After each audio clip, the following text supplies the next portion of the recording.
Cuando se acercaba la Pascua de los judíos, Jesús llegó a Jerusalén y encontró en el templo a los vendedores de bueyes, ovejas y palomas y a los cambistas con sus mesas.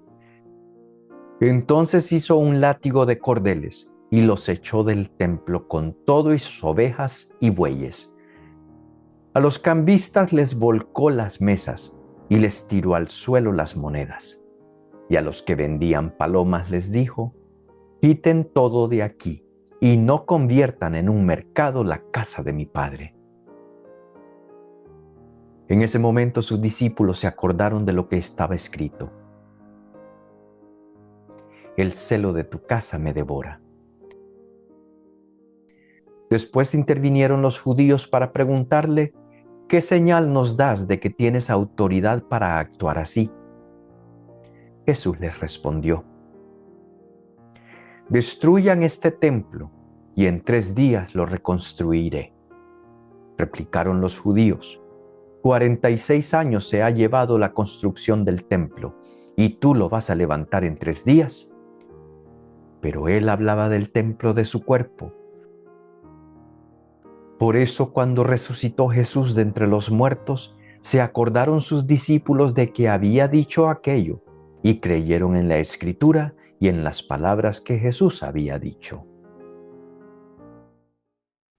Bienvenidos a esta pequeña reflexión sobre el Evangelio Dominical que está en Juan capítulo 2 del versículo 13 al 22.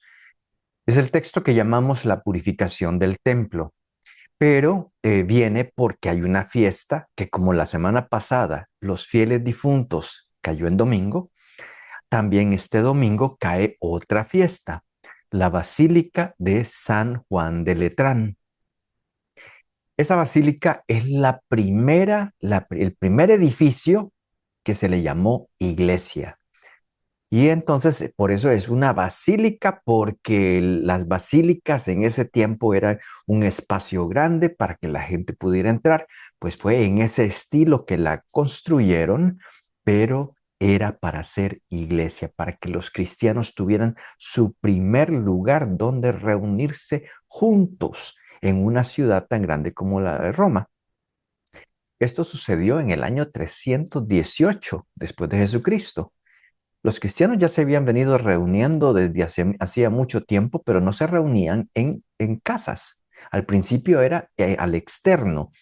Temprano en la mañana nos dice un señor que se llama Plinio el Joven, describe que él está preocupado en Turquía, lo que hoy es Turquía, el norte de Turquía. Él está preocupado porque hay un grupo que se reúne en nombre de un tal Crestus, es Cristo, y se reúnen en la mañana a orar y están juntos y después de rezar salmos y oraciones, terminan y se van para sus casas y en las tardes hacen una cena donde todos ellos se reúnen de nuevo.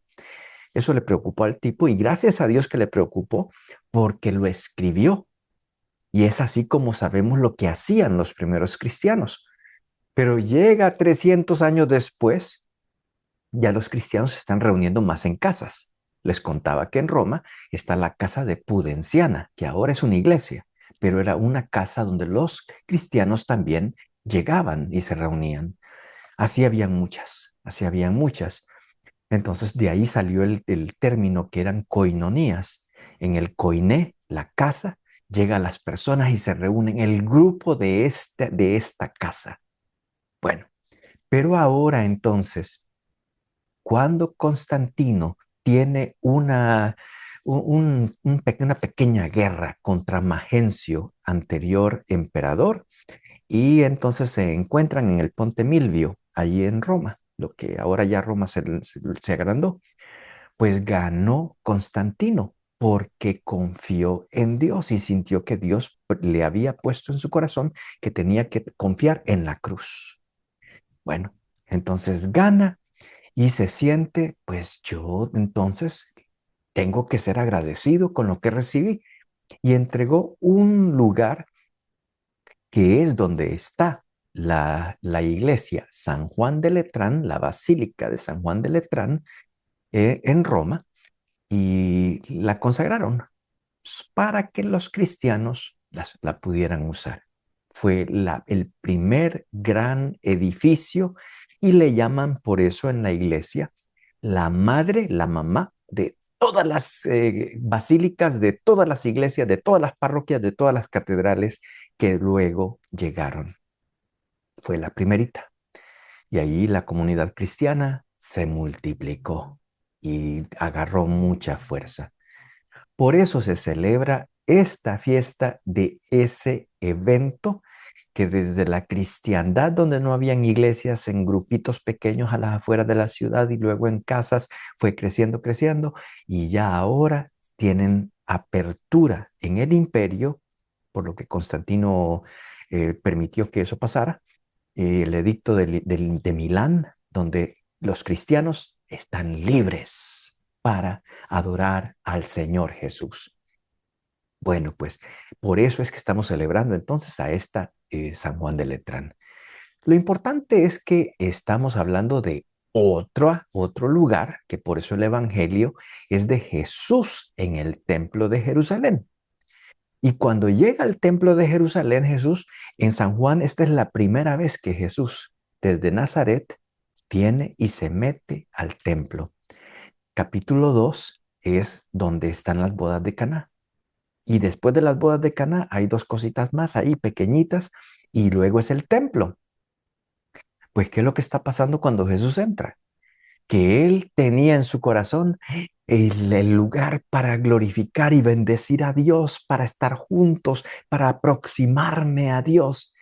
Y lo que encuentra es que la importancia no está en Dios, sino en las ofrendas y quien las vende. Y entonces lo más importante es que hay suficiente mercado para que todo el mundo encuentre algo que ofrecer a Dios. Nada de lo que ofrezcas a Dios en realidad hace la iglesia. La iglesia la hace la gracia de Jesucristo. Jesucristo es el que unió a los 12 gatos aquellos. Jesucristo es el que continuó derramando su Espíritu Santo sobre ellos, que les dio sabiduría que no era de la tierra, pero ellos no había nada que ellos pudieran dar para recibir esa sabiduría. Era la sabiduría, el conocimiento, la gracia de Dios.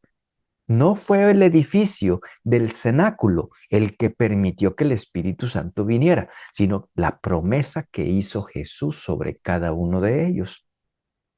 Pues entonces, a este punto tenemos que ser muy claros que cuando Jesús entra al templo espera a sentir la presencia del Padre, pero lo que encuentra es un negocio de todo, un negocio donde se compra a Dios.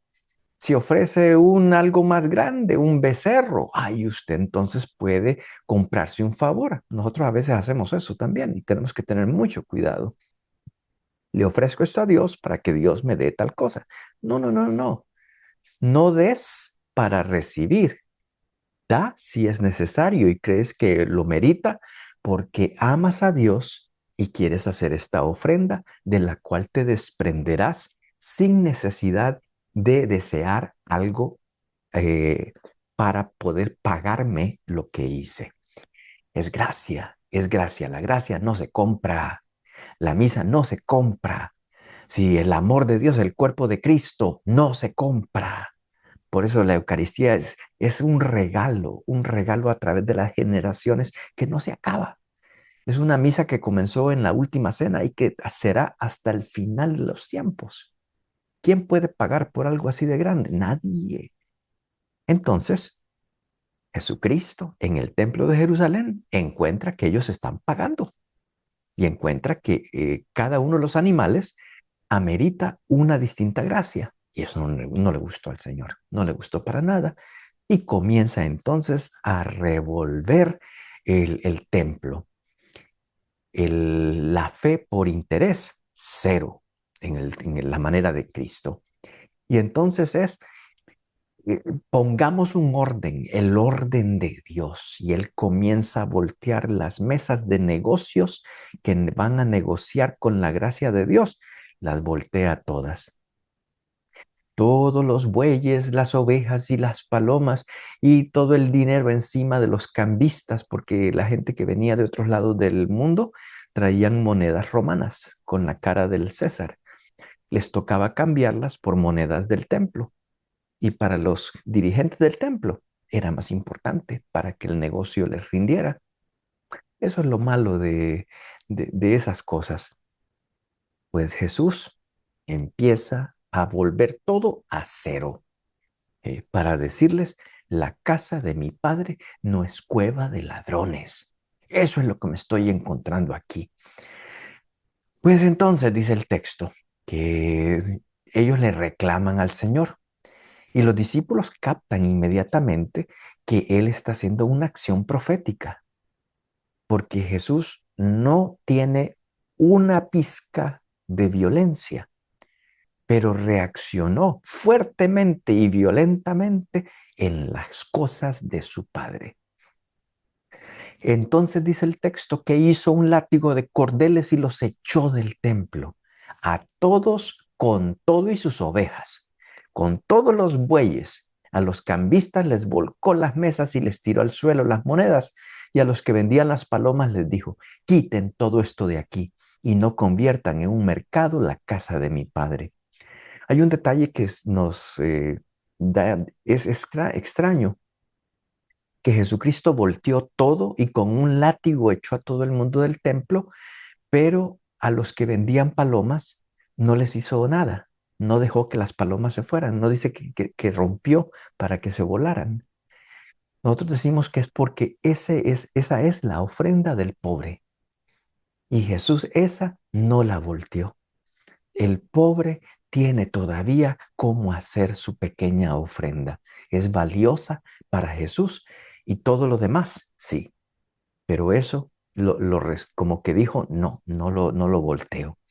Pero sí les dijo también a ellos, quiten todo esto de aquí y no conviertan en un mercado la casa de mi padre.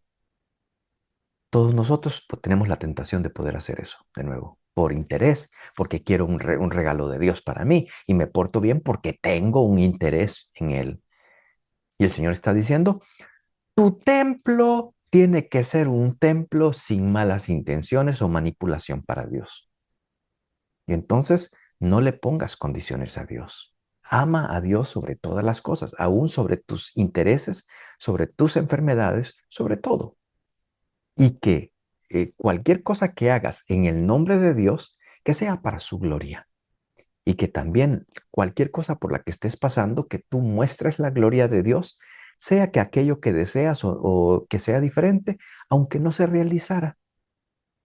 Yo sigo amando al Señor. Pues eso es un poquito de lo que sucede por ahí. Entonces, dice el texto, que si le vinieron encima entonces, con esa acción profética de Jesús, vinieron los líderes. El celo de tu casa me devora. Pero los demás intervinieron los judíos para preguntarle, ¿qué señal nos das de que tienes autoridad para actuar así? Ellos piden una señal. Y Jesús va a decir, destruyan este templo, destruyan este santuario, se puede traducir también.